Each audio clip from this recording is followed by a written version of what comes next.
ജിഷ വധക്കേസിൽ police complaint അതോറിറ്റിയെ പിന്തുണച്ച് ഹൈക്കോടതി.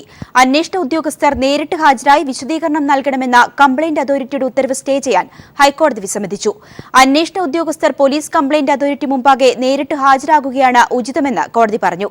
ഐജി സമർപ്പിച്ച ഹർജി നാളെ കോടതി വിധി പറയും.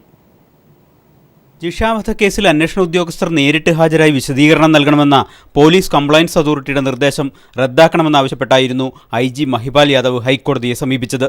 ഹർജിയിൽ വിശദമായ വാദം കേട്ട കോടതി അതോറിറ്റിയുടെ ഉത്തരവ് സ്റ്റേ ചെയ്യാൻ വിസമ്മതിച്ചു. നാളെ ഇത് സംബന്ധിച്ച് അന്തിമ ഉത്തരവ് ഹൈക്കോടതി പുറപ്പെടുവിക്കും. എന്നാൽ അന്വേഷണ ഉദ്യോഗസ്ഥർ പോലീസ് കംപ്ലയൻസ് അതോറിറ്റി മുമ്പാകെ നേരിട്ട് ഹാജരാകുകയായിരുന്നു ഉചിതമെന്ന് ജസ്റ്റിസ് PB സുരേഷ് കുമാർ വാക്കാൽ പരാമർശിച്ചു.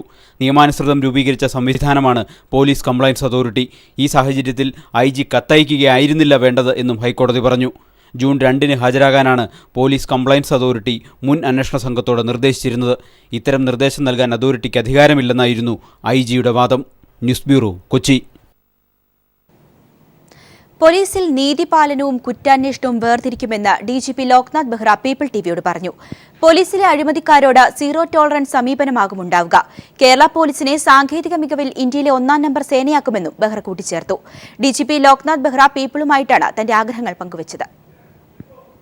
ക്രമസമാധാന പാലനത്തിൻ്റെ ചുമതലയുള്ള സംസ്ഥാന പോലീസ് മേധാവിയായി നിലവിൽ ഫയർഫോഴ്സ് കമാൻഡർ ജനറലായി പ്രവർത്തിക്കുന്ന ലോക്നാഥ് ബെഹ്റ ഇന്നു മുതൽ മാറിത്തീരുകയാണ്. അദ്ദേഹമാണ് ഇപ്പോൾ നമ്മളോടൊപ്പം ഉള്ളത്. DGP ആയി നിയമിക്കപ്പെടുന്നതിൽ ഏറെ സന്തോഷമുണ്ടെന്നും ഇത് തൻ്റെ ഭാഗ്യമാണെന്നും കൂട്ടിച്ചേർത്തുകൊണ്ടാണ് ലോക്നാഥ് ബെഹ്റ സംസാരിച്ചു തുടങ്ങിയത്. പോലീസ് സ്റ്റേഷനുകളിലെ മുതിർന്ന ഉദ്യോഗസ്ഥരുടെ പരിശോധന ഇനി മുതൽ നിർബന്ധമാക്കും. ശാസ്ത്രീയ കുറ്റാന്വേഷണ രീതി പോലീസിനുള്ളിൽ നടപ്പിലാക്കും. ഇതിനായി സാങ്കേതിക വൈദഗ്ധ്യമുള്ള ഉദ്യോഗസ്ഥരെ വാർത്തെടുക്കുമെന്നും ലോക്നാഥ് ബെഹ്റ പറഞ്ഞു. ഞാൻ ഒരു കാര്യം പറയാം. ഇതിലെ ബേസിക് പോലീസിംഗ് വിത്ത് മോഡേൺ ഔട്ട്ലുക്ക് ഇതാണ് ഞാൻ ചെയ്യാൻ പോകുന്നത്. ഞാൻ ഈ കേരള പോലീസിന്റെ ടെക്നോളജി നമ്പർ 1 ആക്കും. ഉദ്യോഗസ്ഥരുടെ അപജയം മൂലം ചുവപ്പ് നാളയിൽ കുടുങ്ങി കേന്ദ്ര ഫണ്ടുകൾ നഷ്ടമാകുന്ന അവസ്ഥ ഉണ്ടാവില്ലെന്നും നിയുക്ത DGP പീപ്പിൾ TVയോട് പറഞ്ഞു. കുറ്റാന്വേഷണവും നീതി നിർവഹണവും 2 മേഖലകളായി തിരിക്കുമെന്നും ലോക്നാഥ് ബെഹ്റ പറഞ്ഞു. ക്രമസമാധാനവും നീതി നിർവഹണവും രണ്ടാക്കുക എന്നത് കഴിഞ്ഞ കുറേ നാളുകളായി ഹൈക്കോടതി അടക്കം പറയുന്ന ഒരു കാര്യമാണ്. അങ്ങനെ രണ്ടായി കൊണ്ടുപോകാൻ ഉദ്ദേശിക്കുന്നുണ്ടോ? യെസ്, അപ്പോൾ ഞാൻ നടപ്പാക്കും. സംസ്ഥാന പോലീസിനുള്ളിൽ സമഗ്രമായ അഴിച്ചുപണിയും സമൂലമായ മാറ്റവും കൊണ്ടുവരുമെന്ന് തന്നെയാണ് ശ്രീ ലോക്നാഥ് ബെഹ്റ കൈരളി പീപ്പിൾ TVയോട് പറഞ്ഞത്. ക്യാമറമാൻ അജിത്തിനൊപ്പം S ജീവൻകുമാർ, തിരുവനന്തപുരം. ക്രമസമാധാന പാലനത്തിന്റെ ചുമതലയുള്ള DGP പദവിയിൽ നിന്ന് ഒഴിവാക്കിയതിൽ സെൻകുമാറിന് അതൃപ്തി. തന്നെ മാറ്റിയത് ചട്ടപ്രകാരമല്ലെന്നും ഇതിനെതിരെ തനിക്ക് വേണമെങ്കിൽ കോടതിയെ സമീപിക്കാമെന്നും സെൻകുമാർ മാധ്യമങ്ങളോട് പറഞ്ഞു. എത്ര ശ്രമിച്ചാലും തനിക്ക് ബെഹ്റയെപ്പോലെയാകാൻ കഴിയില്ലെന്നും സെൻകുമാറിന്റെ ഒളിയമ്പ്. ഏത് സ്ഥാനചലനത്തിനും അതിന്റേതായ സന്ദേശമുണ്ടാകുമെന്ന് DGP ജേക്കബ് തോമസ് പറഞ്ഞു. സെൻകുമാറിനുള്ള മറുപടി പിന്നീട് പറയാമെന്ന് മുഖ്യമന്ത്രി പിണറായി വിജയനും പ്രതികരിച്ചു. സംസ്ഥാന പോലീസിലെ താക്കോൽ സ്ഥാനങ്ങളിൽ അഴിച്ചുപണി തുടങ്ങിയതിനു പിന്നാലെ സ്ഥാനഭ്രഷ്ടനാക്കപ്പെട്ട TP സെൻകുമാർ സർക്കാരിനെതിരെ വിമർശനവുമായി രംഗത്തെത്തി. ചട്ടപ്രകാരമല്ല സ്ഥലമാറ്റമെന്നും തനിക്ക് വേണമെങ്കിൽ കോടതിയെ സമീപിക്കാവുന്നതേ ഉള്ളൂ എന്നും അദ്ദേഹം പ്രതികരിച്ചു. ഇപ്പം നിയമപരമായിട്ട് ഇതിലുള്ള തെറ്റുകളൊക്കെ എനിക്കറിയാം. സുപ്രീം കോടതി ജഡ്ജ്മെൻറ്റിൻ്റെ വയലേഷൻ പ്രകാശ് സിംഗ് കേസിൻ്റെ ഉണ്ട്, അതുപോലെ കേരള പോലീസ് ആക്ടിൻ്റെ വയലേഷൻ ഉണ്ട്. ഇതൊക്കെ അറിയാം. എന്നാൽ അങ്ങനെ ഒരു ഇതിൽ പറ്റിയുകൊണ്ട് എനിക്ക് I may still use my legal option. തന്റെ പിൻഗാമിയായി DGP ബാറ്റൺ ഏറ്റുവാങ്ങുന്ന ലോക്നാഥ് ബെഹ്റയ്ക്കും കിട്ടി സെൻകുമാറിന്റെ കയ്യിൽ നിന്നും മുനവച്ച 2 വാക്ക്. കാരണം ഐ ഡോണ്ട് ഹാവ് എനി എന്താ പറയുന്നത് ക്ലബ്ബോ അല്ലെങ്കിൽ മറ്റേ ആക്ടിവിറ്റീസോ അല്ലെങ്കിൽ എന്താ പറയുന്നത് 5 സ്റ്റാർ ഡിന്നറോ ഒന്നുമില്ല. State born and brought up. നമ്മൾ കുറച്ച് സമയം പുറത്ത് ഒഴിച്ച് ബാക്കി എല്ലാ സമയവും ഈ സ്റ്റേറ്റിൽ തന്നെ ഉണ്ടായിരുന്നു. Each government has got its own policy. അവരുടെ പ്രിഫേർഡ് ഓഫീസേഴ്സൊക്കെ ഉണ്ടായിരിക്കാം. ഇതിൽ എനിക്ക് പറയാൻ പറ്റുന്ന ഒറ്റ കാര്യമേ ഉള്ളൂ, സെൻകുമാർ ഈസ് നോട്ട് ലോക്നാഥ് ബെഹ്റ. ഇപ്പോൾ ലോക്നാഥ് ബെഹ്റയെ ആഗ്രഹമുള്ളൊരു സർക്കാരിന് സെൻകുമാറിനെ പറ്റില്ല, അതെനിക്കറിയാം. That is for the government to decide. In any case I cannot become Behra. That is my problem. Senkumar can be Senkumar, Behra can be Behra. കാവ്യനീതി എന്നോണം പുതിയ വിജിലൻസ് ഡയറക്ടറാവുന്ന ജേക്കബ് തോമസിന്റെ പ്രതികരണം അർദ്ധഗർഭമായിരുന്നു. ഏത് സ്ഥാനചലനത്തിന് പിന്നിലും ഒരു സന്ദേശമുണ്ടാകുമെന്ന് ജേക്കബ് തോമസ് പറഞ്ഞു വെച്ചപ്പോൾ അതെവിടെയൊക്കെയോ കൊള്ളുന്നത് പോലെ തോന്നി. എല്ലാ ഉത്തരവാദിത്തങ്ങൾക്കും ഒരു ഭംഗിയുണ്ടല്ലോ, എല്ലാത്തിലും മെസ്സേജുകളില്ലേ നല്ലതും.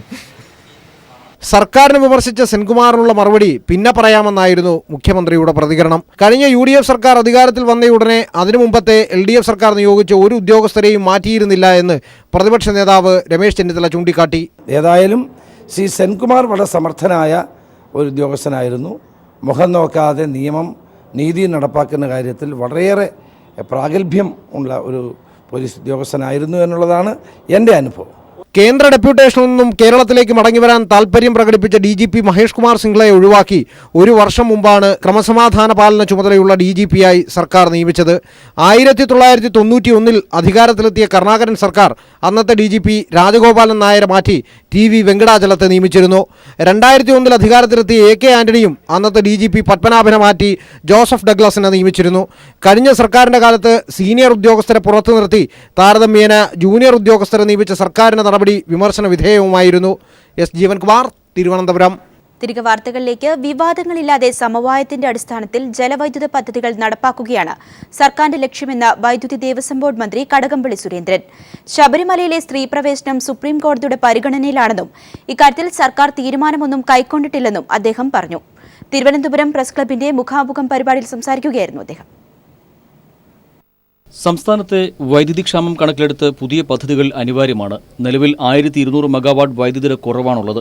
വിവാദങ്ങൾ കിടന്നൽകാതെ സമവായത്തിലൂടെ ജലവൈദ്യുത പദ്ധതികൾ നടപ്പാക്കുകയാണ് സർക്കാരിന്റെ ലക്ഷ്യം. ആ പദ്ധതിയെ സംബന്ധിച്ച് ചില വിവാദങ്ങൾ ഉയർന്നു വന്നിട്ടുണ്ട്. ആ വിവാദങ്ങളെ സംബന്ധിച്ചിടത്തോളം ഇടതുപക്ഷ മുന്നണിയിലും പൊതുസമൂഹത്തിലും വിവാദങ്ങൾ ഉന്നയിക്കുന്നവരുമായിട്ടെല്ലാം കൂടിയാലോചന നടത്താനാണ് ഞങ്ങൾ ആലോചിക്കുന്നത്. ഞാൻ പറഞ്ഞല്ലോ, കൺഫ്രണ്ടേഷൻ്റെ ഒരു പാതയില്ലെന്ന്. ക്ലിയർ ആകേണ്ട വേറെന്ത് കാര്യമാണ്? അത് നടപ്പിലാക്കിയേ പറ്റുമെന്ന് ഞങ്ങൾക്ക് നിർബന്ധ ബുദ്ധിയൊന്നുമില്ല. ജനങ്ങൾക്ക് ആവശ്യമുണ്ട്, നാട്ടുകാർക്ക് ആവശ്യമുണ്ട്. അങ്ങനെയുള്ള കാര്യങ്ങളിൽ മാത്രമേ ഞങ്ങൾ ഇടപെടുന്നുള്ളൂ. മുടങ്ങിക്കിടക്കുന്ന പദ്ധതികൾ എത്രയും വേഗം പൂർത്തിയാക്കും. സോളാർ, വിൻഡ് പദ്ധതികൾക്കും പ്രാമുഖ്യം നൽകും. 1 വർഷത്തിനുള്ളിൽ സോളാറിൽ നിന്ന് 50 മെഗാവാട്ട് വൈദ്യുതി ഉൽപ്പാദിപ്പിക്കാൻ ലക്ഷ്യമിടുന്നതായും അദ്ദേഹം വ്യക്തമാക്കി. 50 വർഷം മുൻകൂട്ടി കണ്ട് മാസ്റ്റർ പ്ലാൻ തയ്യാറാക്കുമെന്നും മന്ത്രി വ്യക്തമാക്കി. വൈദ്യുതി മുടങ്ങുന്നത് അറിയിക്കാൻ SMS സംവിധാനം ഏർപ്പെടുത്തും. ബില്ലടയ്ക്കാൻ ഓൺലൈൻ സംവിധാനം കൊണ്ടുവരുമെന്നും വൈദ്യുതി മന്ത്രി വ്യക്തമാക്കി. ദേവസ്വം ബോർഡ് നിയമനങ്ങൾ PSCക്ക് വിട്ടതിൽ അപാകതയില്ലെന്നും അഴിമതി കുറയ്ക്കാനാകുമെന്നും കടകംപള്ളി സുരേന്ദ്രൻ പറഞ്ഞു. News bureau, Thiruvananthapuram.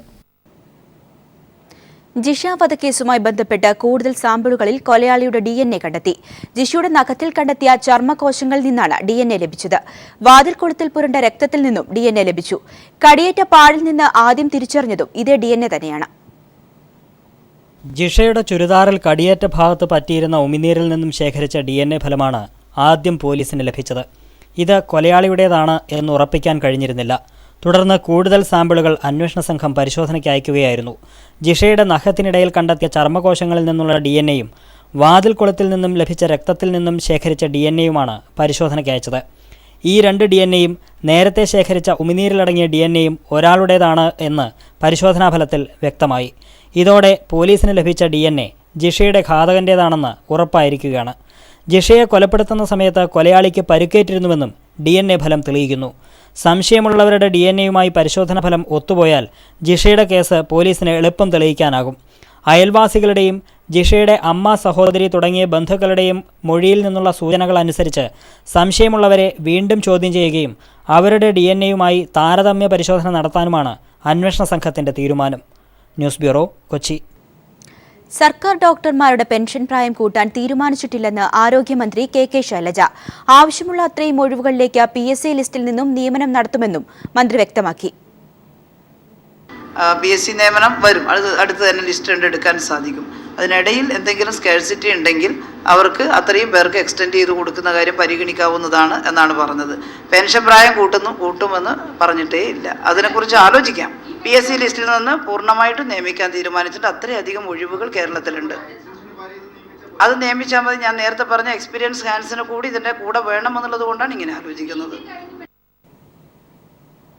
സ്കൂളുകൾ അടച്ചുപൂട്ടാനുള്ള ഉത്തരവ് കർശനമായി നടപ്പിലാക്കാൻ ഹൈക്കോടതി ഉത്തരവിട്ടു. ഇതിനാവശ്യമായ പോലീസ് സംരക്ഷണം നൽകാനും ജസ്റ്റിസ് AK ജയശങ്കരൻ നമ്പ്യാർ നിർദ്ദേശിച്ചു. അടച്ചുപൂട്ടാനുള്ള ഉത്തരവ് നടപ്പാക്കണമെന്നാവശ്യപ്പെട്ട് 3 സ്കൂളുകളുടെ മാനേജർമാർ സമർപ്പിച്ച ഹർജി പരിഗണിക്കുകയായിരുന്നു ഹൈക്കോടതി. മധ്യവേനലവധി കഴിഞ്ഞ് സംസ്ഥാനത്തെ സ്കൂളുകൾ നാളെ തുറക്കും. പുതിയ അധ്യയന വർഷത്തിൽ കുട്ടികളെ വരവേൽക്കാനായി എല്ലാ സ്കൂളുകളിലും വിപുലമായ രീതിയിൽ പ്രവേശനോത്സവം സംഘടിപ്പിച്ചിട്ടുണ്ട്. സ്കൂൾ പ്രവേശനോത്സവത്തിന്റെ സംസ്ഥാനതല ഉദ്ഘാടനം തിരുവനന്തപുരത്ത് പട്ടം ഗവൺമെന്റ് ഗേൾസ് ഹയർ സെക്കൻഡറി സ്കൂളിൽ മുഖ്യമന്ത്രി പിണറായി വിജയൻ നിർവഹിക്കും. ഇനി മറ്റു ചില വാർത്തകൾ ചുരുക്കത്തിൽ. BSNL മൊബൈൽ ഫോണിലേക്ക് വരുന്ന കോളുകൾ സൗജന്യമായി BSNL ലാൻഡ് ലൈനിലേക്ക് തിരിച്ചുവിടാൻ സൗകര്യം ഏർപ്പെടുത്തി.